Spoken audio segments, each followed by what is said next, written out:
Assalamualaikum.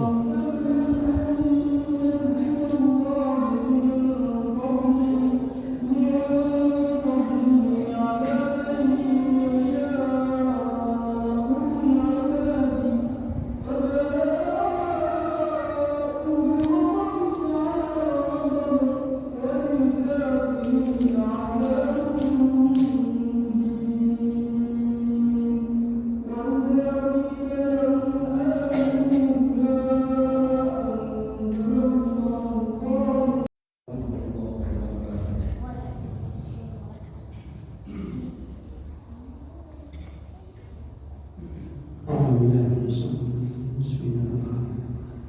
ilaha illallah.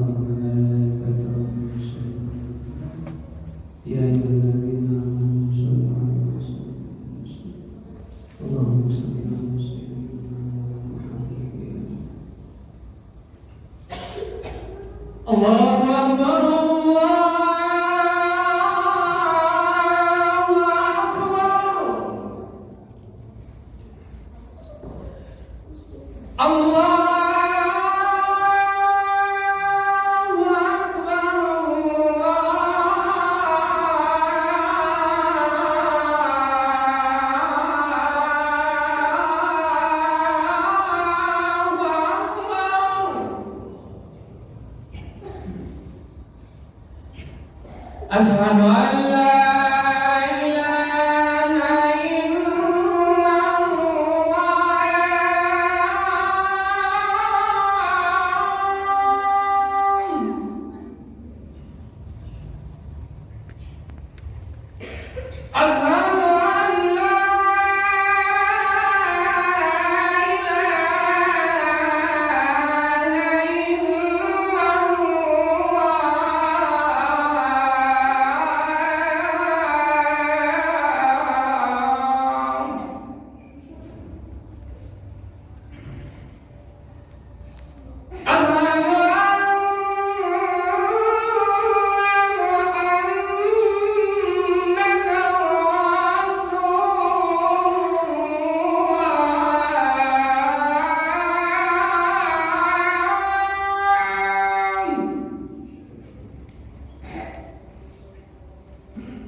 Hayya 'alal falah.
Innal hamdalillah nahmaduhu wa nasta'inuhu wa nastaghfiruh wa na'udzu billahi min shururi anfusina wa min sayyiati a'malina may yahdihillahu fala mudilla lahu wa may yudlil fala hadiya lahu asyhadu an la ilaha illallah wahdahu la syarika lahu wa asyhadu anna muhammadan abduhu wa rasuluhu amma ba'du. Ayuhal hadirun, ittaqullaha haqqa tuqatih wa la tamutunna illa wa antum muslimun. Qala Allah Ta'ala fi Qur'anil Karim, a'udzu billahi minasyaitonir rajim. Bismillahirrahmanirrahim. Ma yaf'alullahu bi'azabikum in syakartum wa amantum wa kana Allahu syakiran 'alima. Wa qala Rasulullah sallallahu alaihi wasallam, unzuru ila ma huwa asfala minkum wa la tanzuru ila ma huwa fawqakum. Fahuwa tajdaru dan la tajdaru ni'matallahi alaikum. Hadirin sidang Jumat yang dimuliakan oleh Allah Subhanahu wa taala. Puji serta syukur tidak bosan-bosannya senantiasa kita panjatkan kehadirat Allah yang megagah di atas segala kegagahannya, yang maha perkasa di atas segala keperkasaannya, yang maha mulia di atas segala kemuliaannya.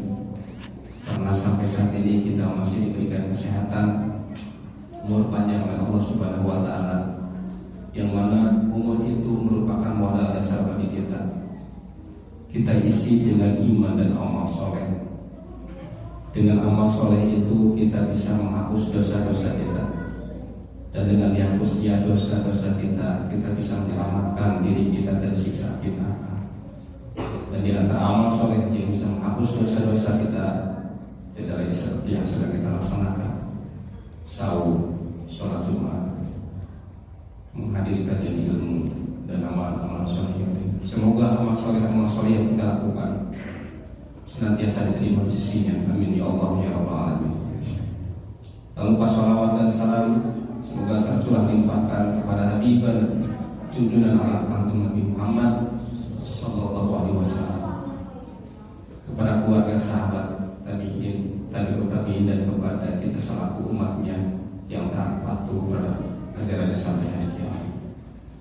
Dari lima iman sedang rumah yang dimuliakan Allah Subhanahu wa taala, terlebih dahulu Fatih berwasiat khususnya kepada diri Fatih sendiri, umumnya kepada jamaah sekalian. Mari kita sama-sama meningkatkan ketakwaan kita kepada Allah Subhanahu wa taala dengan ketakwaan yang sebenar-benarnya takwa.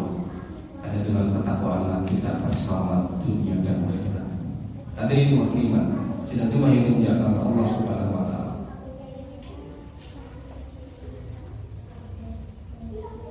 Ibnu Hibban meriwayatkan sebuah hadis yang marfu dari Abu Hurairah. Dulu Nabi Musa pernah bertanya kepada Allah tentang 7 perkara, yang mana 7 perkara ini dia yakin hanya dimilikinya. Ketujuh perkara tersebut, yang pertama, Nabi Musa bertanya kepada Allah, ya Rabbi, ya Allah ya Tuhanku, ayyu ibadika atqa. Ya Allah, siapa di antara hamba-Mu yang paling takwa?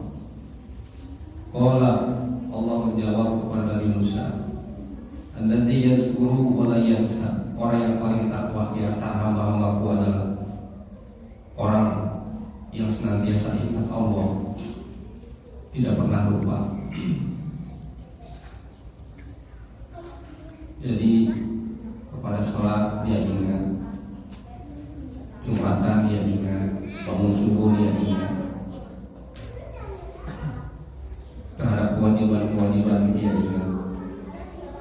aturan-aturan yang dilarang oleh Allah dia ingat, dia jauhi. Dia tidak pernah lupa ibadah, lupa bangun subuh, lupa Jumatan, lupa kewajiban dan sebagainya. Hadirin iman sidang Jumat yang dimuliakan oleh Allah Subhanahu wa taala. Imam Ibnu Abbas dalam tafsirnya beliau memberikan penjelasan tentang orang yang senantiasa zikir kepada Allah, ingat Allah. Wujud nyatanya dalam kehidupan sehari-hari. Satu, orang yang senantiasa zikir kepada Allah itu ya guru kula ahyanihi. Dia senantiasa ingat Allah sepanjang hidupnya. Dia senantiasa membaca doa. Ketika mau masuk rumah dia baca doa. Ketika mau masuk masjid dia baca doa. Ketika mau masuk WC dia baca doa. Keluar dari WC baca doa. Ketika mau beribadah dengan istri dia baca doa. Itulah wujudnya dari orang yang senantiasa zikir kepada Allah. Jadi dalam kehidupannya dia senantiasa membaca doa, sebagaimana yang Rasul ajarkan kepada kita. Yang kedua, kata Imam Ibnu Abbas, wujud nyata dari para orang yang senantiasa zikir kepada Allah itu hafadzah bidihi, menjaga aturan-aturan Allah. Jadi orang yang senantiasa menjaga aturan-aturan Allah, berarti orang tersebut senantiasa zikir kepada Allah. Awas ngomongin batu, awas korupsi, awas pindah-pindah ke patok. Pokoknya segala aturan-aturan dia taati. Itulah orang senantiasa zikir kepada Allah. Kemudian yang kedua, kata Imam Ibnu Abbas, pengamalan daripada orang yang senantiasa zikir kepada Allah, ingat Allah itu dia senantiasa membaca zikir ketika akhir sholat wajib, subhanallah, alhamdulillah, Allahu akbar, dan seterusnya, la ilaha illallah, dan seterusnya.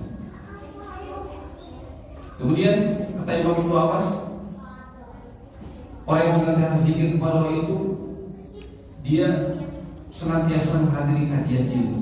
Sebab di mana di sana dihadiri diadakan kajian ilmu, mengkaji Al-Quran, mengkaji hadis, itulah majelis zikir, majelis ilmu. Majelis ilmu itu sama dengan majelis zikir. Makanya jangan malas ketika ada kajian Ahad subuh kita hadiri, kajian Rabu kita hadiri. Pokoknya di mana di sana selalu diadakan kajian ilmu, dia senantiasa menghadiri. Itulah orang yang senantiasa zikir kepada Allah Subhanallah. Ada yang beriman yang dimuliakan Allah Subhanahu wa taala. Kemudian pertanyaan yang kedua, Nabi Musa kepada Allah, qala fa ayyu ibadika ahda. Ya Allah, siapa di antara hamba-Mu yang paling mendapatkan petunjuk? Qala, Allah Subhanahu wa taala menjawab, alladzi kataba al-huda. Orang yang paling mendapatkan petunjuk di antara hamba-Hamba-Ku adalah orang yang mengikuti petunjuk Nabi. Jadi segala sesuatu dia sesuaikan, dia mencontoh kepada baginda Rasulullah SAW. Dari segi waktunya, dari segi tata caranya, dari segi tempatnya, di mana Rasulullah mencontohkan dia teladani. Itulah orang yang paling mendapatkan petunjuk. Rasulullah mencontohkan kalau ada gerhana kita sholat gerhana. Rasulullah mencontohkan kalau kita setiap Senin Kamis ada sahur sunnah, laksanakan. Di mana Rasulullah mencontohkan dia laksanakan. Itu orang yang paling mendapatkan petunjuk. Kemudian pertanyaan yang ketiga yang dilontarkan Nabi Musa kepada Allah, fa ayyu ibadika ahkam. Ya Allah, siapa di antara hamba-Mu yang paling bijak, yang paling adil? Qala, Allah menjawab kepada Nabi Musa, alladzi yaqumu lin-nasi ma yaqumu li-nafsi. Orang yang paling adil, orang yang paling bijak di antara hamba-Hamba adalah orang yang menghukumi orang lain sama dengan menghukumi terhadap diri sendiri. Orang yang memperlakukan orang lain sama sebagaimana dia memperlakukan terhadap diri sendiri. Kalau kita tidak mau diomongin, digibahin, ya jangan menggibah orang lain. Kalau kita tidak mau dizolimi, ya jangan menzolimi orang lain. Itulah orang yang paling adil. Kemudian yang keempat yang ditanyakan oleh Allah, yang ditanyakan oleh Nabi Musa kepada Allah, qala fa ayyu ibadika a'lam. Ya Allah, siapa di antara hamba yang paling berilmu? Allah menjawab kepada Nabi Musa, orang yang paling berilmu di antara hamba-hambaku adalah alimun la yasba'u minal ilmi. Orang yang tidak pernah puas dalam mencari ilmu. Justru yang mau ilmu nasi, dia berusaha untuk mengumpulkan ilmu dari manusia. Makanya kalau orang yang sudah tidak butuh terhadap ilmu, mentang-mentang gelarnya sudah profesor, doktor, tidak mau mendengarkan ilmu, berarti bukan orang yang paling berilmu. Mentang-mentang sudah jadi kiai, tidak mendengarkan ilmu, tidak mau mencari ilmu lagi, berarti bukan orang yang paling berilmu. Jangan sampai terjadi. Mentang-mentang sudah jadi doktor, nggak mau mendengarkan ilmu dari S1, dari SMP, apalagi SD dan lain sebagainya. Mentang-mentang sudah jadi kiai, tidak mau mendengarkan ilmu dari ustaz dan lain sebagainya. Hati-hati ilmu yang karena Allah Subhanahu wa Ta'ala.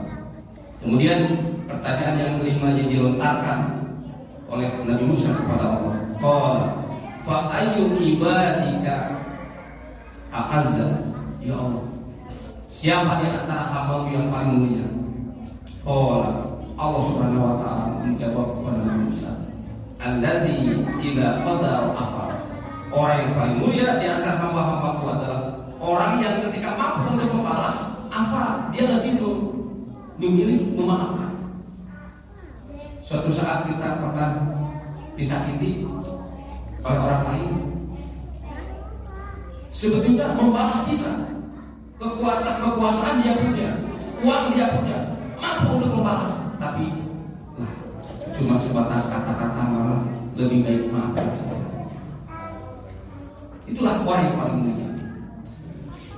Kalau berhubungan dengan nyawa, baru saya balas, saya hindari.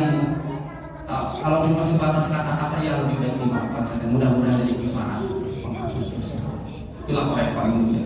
Hati waktu iman yang mulia karena Allah Subhanahu wa Ta'ala. Kemudian yang kelima yang ditanyakan oleh Nabi Musa kepada Allah, qala fa ayyu ibadika fa ayyu ibadika adna. Ya Allah, siapa di antara hamba-Mu yang paling kaya? Ini pertanyaan Nabi Musa kepada Allah. Siapa hamba-hamba-Mu yang paling kaya? Qala, Allah menjawab, alladzi ya'tu bima utiya. Orang yang paling kaya di antara hamba-hamba-Ku adalah orang yang paling merasa ridho terhadap apa yang diberikan oleh Allah. Jadi yang dijawab oleh Allah ternyata bukan orang yang paling kaya itu bukan orang yang banyak harta, bukan orang yang besar 100-an, tanah hektaran, perusahaan ratusan dan lain sebagainya. Ternyata yang paling kaya menurut Allah adalah orang yang merasa ridho terhadap apa yang diberikan oleh Allah. Setelah dia berusaha sekuat sekemampuan dia, kemudian dikasihnya segitu, ya terima, ya syukuri. Itulah orang yang paling kaya. Tapi ingat, ketika kita masih kurang terus, meskipun harta kita sudah banyak, hektaran sawahnya, mobilnya ratusan, perusahaannya di mana-mana, tapi kalau merasa kurang terus, berarti dia bukan termasuk orang yang paling kaya. Justru dia orang yang paling fakir. Makanya ketika Nabi Musa bertanya kepada Allah yang kedua, fa ayyu ibadika aqu. Ya Allah, siapa di antara hamba-Mu yang paling fakir? Allah menjawab, sahibu man usin. Orang yang paling fakir di antara hamba-Ku adalah orang yang merasa kurang. Meskipun sudah kaya, tapi karena perasaannya merasa kurang terus, maka dia hakikatnya menurut Allah adalah orang yang paling fakir. Perusahaannya sudah banyak, tapi dia masih sibuk memikirkan orang lain, masih sibuk memikirkan usaha baru orang lain, masih sibuk memikirkan kendaraan baru orang lain. Berarti orang tersebut orang yang paling fakir sesungguhnya menurut pandangan Allah Subhanahu wa Ta'ala. Tadi di waktu iman yang mulia karena Allah Subhanahu wa Ta'ala. Mudah-mudahan kita bisa mengambil ibrah dari hadis yang Rasul sampaikan riwayat Ibnu Hibban. Barakallahu li wa lakum.